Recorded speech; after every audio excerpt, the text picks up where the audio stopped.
Ladies and gentlemen, I have an important announcement. I have been searching for a clip topic where I can say something that I am happy and supportive of the Trump administration doing. I've been searching for it because I want to give credit where it's due. And I have been really angry, especially, there's a lot of things, but especially the tariff situation lately. And I've been crashing out on it. If there's something that I agree with, I don't want to be like, well, Trump did it, so it must be bad. I want to try and give credit where it's due. Today, we'll see where it goes, but today I found something. There has been an ongoing, since the time of Lena Khan, seems like a long time ago, antitrust lawsuit against Meta and Mark Zuckerberg. I think we all know that social media has caused incalculable damage to our society and our lives. Meta has developed an almost insurmountable monopoly on it. And anytime a new competitor comes up, like for example, Instagram, like for example, WhatsApp, like many things, they buy them out. They buy them out early to try and kill them in the womb. And they say this openly in the emails that have been leaked for this antitrust lawsuit. And they've been doing this to slowly but surely get a stranglehold on the entire social media space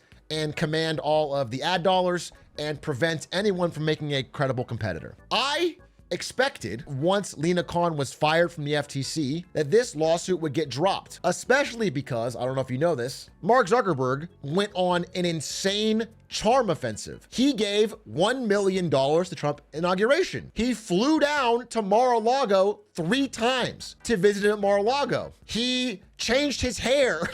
He hired a PR firm. He went to the inauguration and looked down Jeff Bezos' wife's shirt. Quit peeking, Zuck. He tried to rebrand himself as not a robot, not a lizard. He paid Trump $25 million directly to settle his lawsuit against Trump for banning his account. He tried to negotiate with the FTC to not pay them the $30 billion they asked, and basically said, I'm gonna have Trump on my side. He's gonna back me up. You got nothing on me. I'm not gonna pay the FTC. He went on a huge lobbying effort to avoid the trial. He went on Joe Rogan. He talked about, he kissed the ring in every possible way.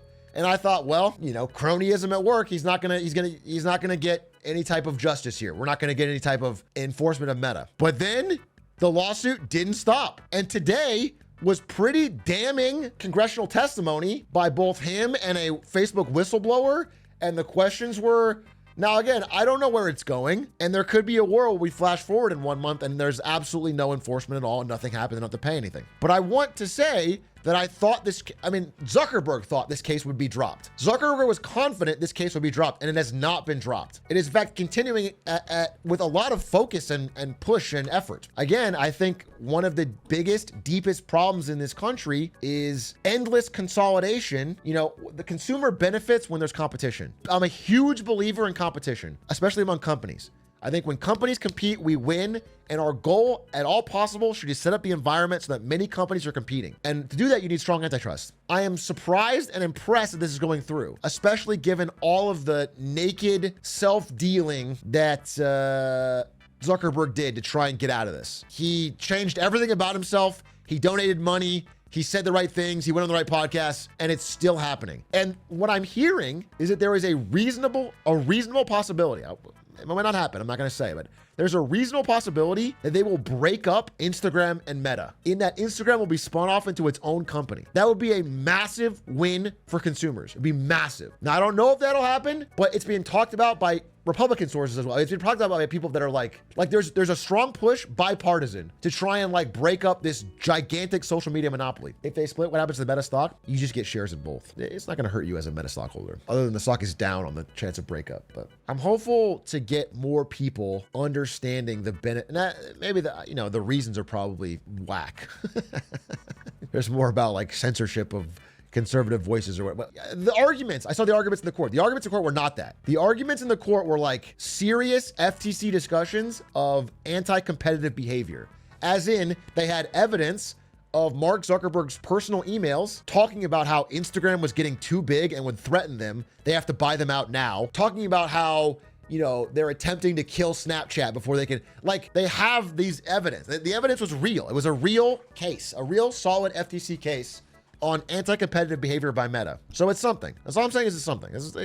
In the grand scheme of things, it's one small thing, but I credit where it's due. I'm glad this is happening. I would love to see more of it. I hope it's successful. I think if it'll happen, people will see that it's not this big, scary thing that we used to have strong antitrust enforcement. It benefits consumers. At the end of the day, What we want is many companies competing. We all benefit. The first thing a spun off Instagram would do is try to make their own social network. And the first thing a Facebook without Instagram would do is try to make their own photo company. And that competition would lead to new ideas.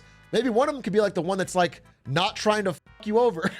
Like, because that's a way to stand out. There's one that could be like, hey, we're going to put in better enforcement of bots or whatever. These things only happen when there's competition, because then you have choice. You pick the one that makes the features that are better for you. If you don't have competition, all these negatives have no downside because you can't go anywhere. Yeah, Instagram was better when it was independent. It seems hard to care when both platforms are free. Again, for you, both platforms are free. But for any of the small businesses in America, both platforms form an unbreakable monopoly, basically a duopoly with Google, over all attention online. And they use that to extract massive wealth tax from every small business in America to get their ads online. You basically cannot get digital advertising unless you go through Meta or you go through Google. When you break that up, that increases prices. So when you break that up, you create a more competitive space. It just benefits a lot of small businesses. And then they have to compete for that small business ad dollar. So they might make they might give them better deals or whatever, which again, passes prices on to you. It seems like a way for the admin to extract money from Zuck, and at the last moment when he pays, they'll drop it. Okay, first of all, the previous administration, not this one. It's crazy you're making me defend this administration, but it's like none of you can be reasonable or understanding, so I have to. But the last one is the one that offered the $30 billion buyout deal. The last one, the Lena Khan one, was the one that said $30 billion, we'll drop the deal. But $30 billion is a lot of money. $30 billion is not like a slap on the wrist fine. If you get a $30 billion, that's the value of most companies. That's like fucking half a Nike, you know what I'm saying? If $30 billion is the fine you get, suddenly you have to make some real changes. I mean, Fox News fired Tucker Carlson over a $100 million fine. So $30 billion is a big deal. So if they end up having to pay, and that's the one Zuckerberg tried to weasel out of, he's trying his best to weasel out of that $30 billion fine. I feel like Facebook and Instagram is less egregious than Amazon, AWS, or Google and Android. They're actually very related, and the purchase makes sense and legal. What do you mean related? It doesn't matter if they're related.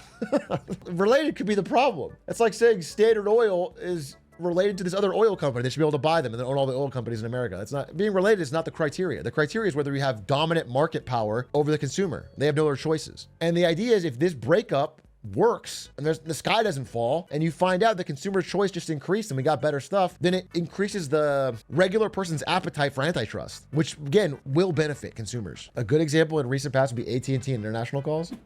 Amazing example. AT&T's dominance over the phone industry, they got broken up in antitrust. It created this space for a lot of new industries and businesses to thrive once they didn't have total control. A more recent example would be Microsoft. It doesn't even go through. Just the threatening of antitrust breakup of Microsoft is what allowed Google to get created. Google, Amazon, all the early internet companies got created because of the threat of antitrust on Microsoft. Apple had to thrive. Apple still existed, but even just the threat of it is enough to make companies back off from the more egregious, killing all their competitors in the womb, which allows new competition to thrive, build up, and then attack them at an angle. So we stopped one problem that created 5 more problems. No, you didn't create problems.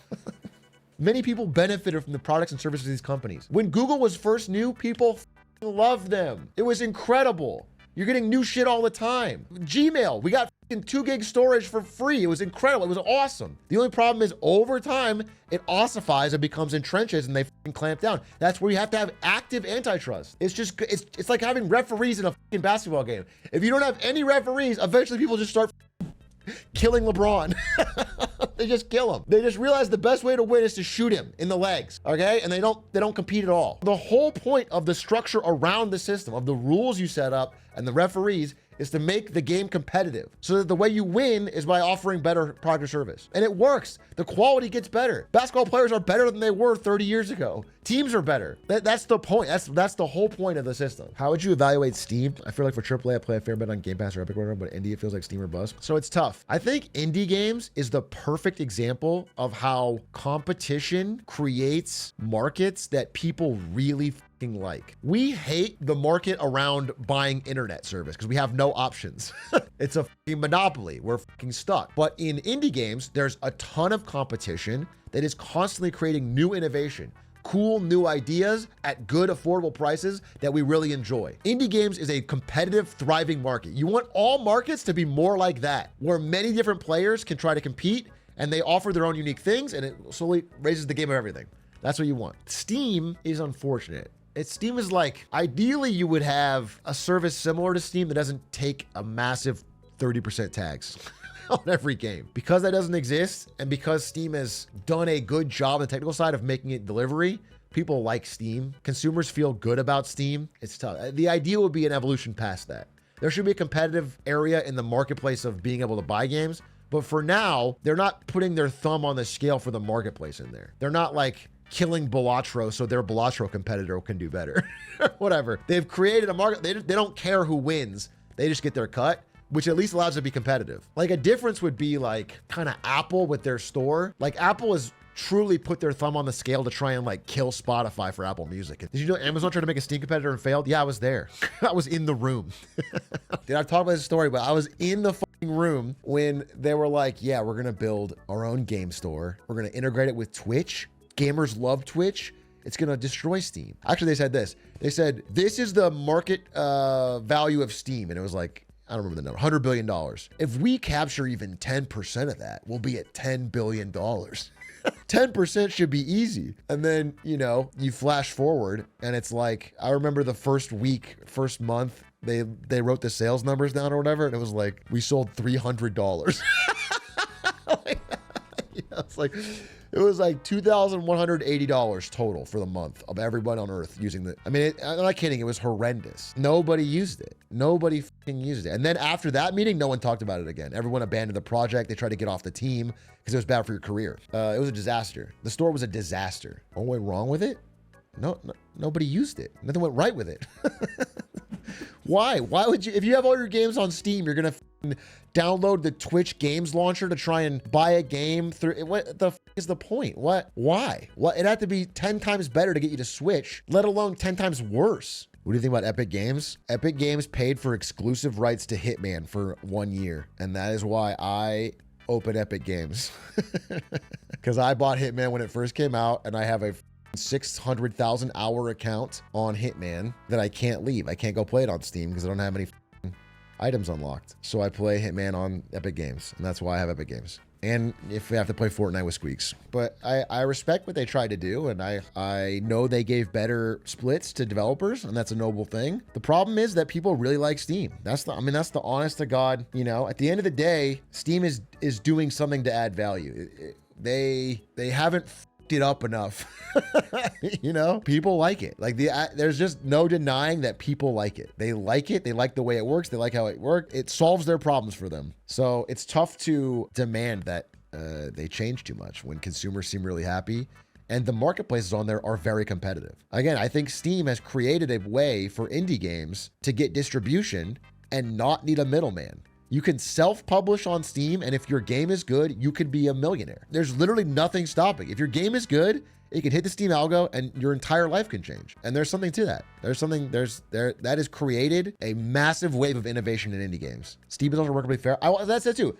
As someone who's now published on Steam and learned more about it, the algorithm is very not gamed by Valve in that, you know, you can't be like, I'm going to pay a bunch of money to skip the line or get my shit seen. If your game is good and has people playing it, it will get more people. It's like the YouTube algorithm in a way. If you make a good video, it shows it to a lot of people.